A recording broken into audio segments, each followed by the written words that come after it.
10h, 11h30 sur Europe 1. Culture Média. Thomas Hill.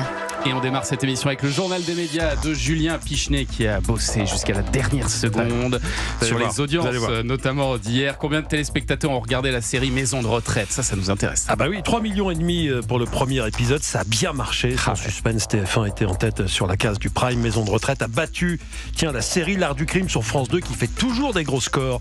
Et hier, c'était un petit peu plus bas que d'habitude pour L'Arme du crime avec 3 millions de téléspectateurs. M6 complète le podium avec Marié au premier regard. 1 740 000 fidèles, ça en baisse quand même par rapport à la semaine dernière. J'ajoute que sur France 3, il y avait des débats régionaux en vue des municipales à 18h en lieu et place de Slam. Normalement avec Slam on est à 1 million. Là ça a fait plonger la case parce qu'on était à 591 000. Les gens préfèrent voir des jeux à cette heure-ci. Ça les intéresse pas les municipales, j'ai l'impression. C'est fou. Il va falloir pourtant aller voter à un moment. Vous savez qu'il y a 67% des communes où il n'y a qu'une liste. Oui. Donc il y a 67%. 21 000 communes. Voilà. Donc il y a 67% des communes où il n'y aura pas de vote. Il n'y a pas d'enjeu. Il n'y a pas de débat. Europe 1, le journal des médias. Et on reste focus encore une seconde sur les audiences et plus particulièrement celles des maternelles XXL sur France 5 qui sont toujours au plus bas. Vous savez qu'on est souvent sous la barre des 10 000 téléspectateurs pour cette émission mythique qui a un quart de siècle. Pour rappel, l'an dernier sur France 2 avec Agathe Le Caron à la présentation, les maternelles attiraient plus de 350 000 fidèles chaque matin. Donc le calcul est vite fait. 2 mois après son changement de chaîne, d'horaire et de présentatrice, l'émission portée désormais par Marie Portolano est au plus mal. Il y a plusieurs rumeurs qui circulent. France Télévisions envisagerait d'arrêter le programme, d'autant plus que le groupe audiovisuel public doit faire des économies.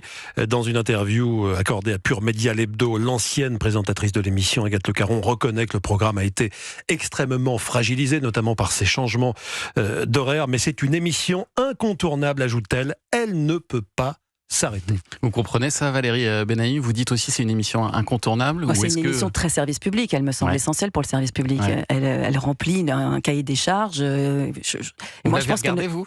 Oui, je l'ai regardé évidemment, je l'ai regardé enceinte.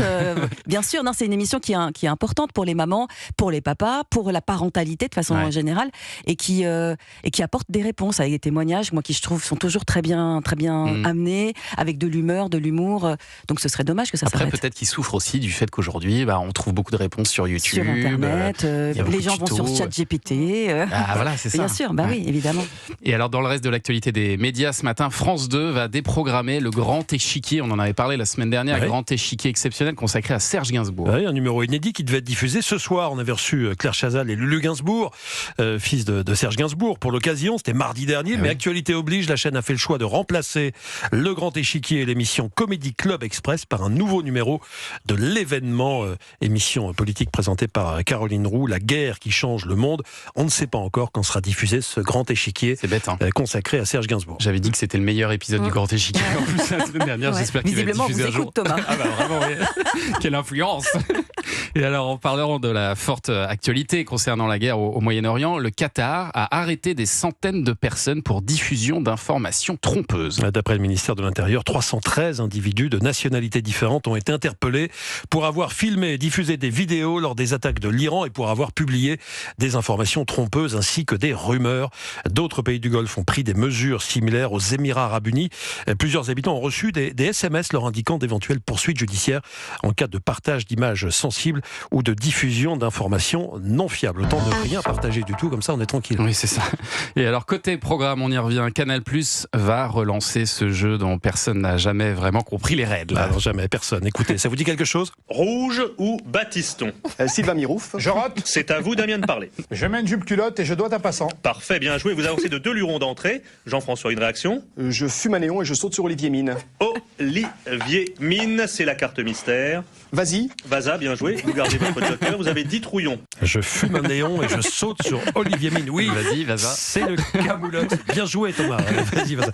Cadmerade et Olivier Barou sont en tournage actuellement pour Camoulox Plus. C'est le nom de cette vraie fausse plateforme qui sera hébergée par Canal+ et qui proposera des documentaires qui ne documentent pas, des séries en un épisode et des films en plusieurs. Des compétitions sportives dont personne ne veut les droits et bien sûr les nouveaux numéros de l'émission Camoulox. Oh, c'était génial. Ça fait du bien, ça. Hein, c'est en cours de tournage. Est en cours, effectivement, région parisienne. Cadmerade et Olivier Barou seront rejoints par plusieurs guests pour l'occasion. Ça promet. En attendant le retour de Camoulox, Koh-Lanta continue ce soir sur TF1.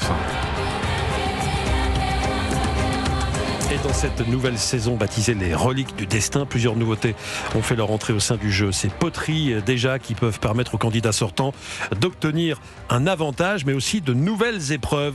Denis Brognard nous en dit plus au micro d'Europe 1. Je vous invite à regarder ce jeu de confort qui va être assez incroyable avec un chariot que les aventuriers d'un côté et de l'autre vont essayer de tirer le plus à eux, faire preuve donc de la force la plus intense. Seule l'équipe qui aura remporté le plus de duels sur ce jeu de confort pourra repartir avec ce qui aura été gagné précédemment. Donc vous imaginez la frustration si vous gagnez par exemple une corbeille de fruits et que vous rêvez de manger des mangues ou des ananas bien sucrés, si votre équipe, au final, ne remporte pas le jeu, eh bien, cette corbeille de fruits, il va falloir la laisser. Je me demande si le Camoulox, c'est pas plus simple. Il est trop tôt. Non, mais on va lui demander des explications parce qu'il vient la semaine prochaine. C'est très bien. On en saura plus sur cette histoire de poterie. Il nous a passionnés, hein, Samy. Mais oui. c'est vrai que au milieu de l'explication, j'ai vu vous êtes j'ai été un peu perdu. Et pourtant, je fais de la poterie tous les samedis. Autant vous dire que il y a une expertise. Vous savez, c'est la 26e saison. Il faut trouver des nouveaux trucs. Bien sûr. 28e. C'est fou. J'en ai perdu 2 en passant. Merci Julia pour ce journal des médias.